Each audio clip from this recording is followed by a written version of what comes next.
The funniest thing about this film is that in a series called The Conjuring, the only conjuring that ever occurs is just referenced in some on-screen text after the credits.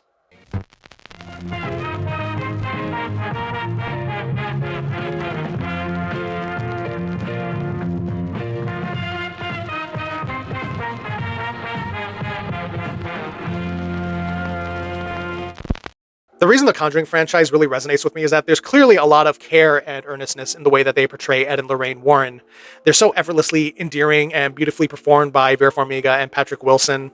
They truly are like relationship goals and easily a contender for like one of the all-time great movie couples. One of my favorite scenes in this whole franchise is just Ed singing Elvis to a family while looking at Lorraine in the second film, I believe, which is pretty funny considering the real-life counterparts are at best just kind of ethically dubious and at worst just full-on scam artists. So because of that, it doesn't really bother me that The Conjuring Last Rites puts a much greater emphasis on the way that the horror elements affect the family and their dynamic and how they choose to navigate the complications of this path that they've chosen for themselves, especially with their daughter now being a more active player in it.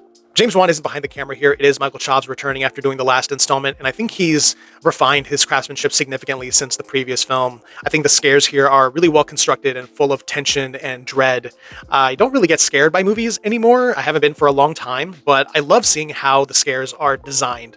I love seeing how little details are set up that are going to pay off later, and I just get really giddy and excited whenever I see something and I'm thinking to myself like, ooh, that little toy's gonna get super creepy in a couple scenes. This honestly kind of feels like the Avengers Endgame of the Conjuring universe. There's a real sense of finality to things. There's characters from previous movies that pop up, and I immediately did the Leo meme and went like, oh, I'm happy to see that guy again.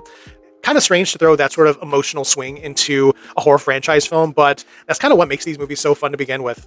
I don't know if there's anything planned for the future. I didn't see anything slated in the very quick look that I did before recording this. I could be wrong by the time that this is posted, but if this is the end, then it's not a bad note to end on. I had a really great time with this, and if you're a fan of this series, then I think you will too. So those are my thoughts on The Conjuring Last Rites. If you've seen the film, feel free to let me know what you thought of it in the comments.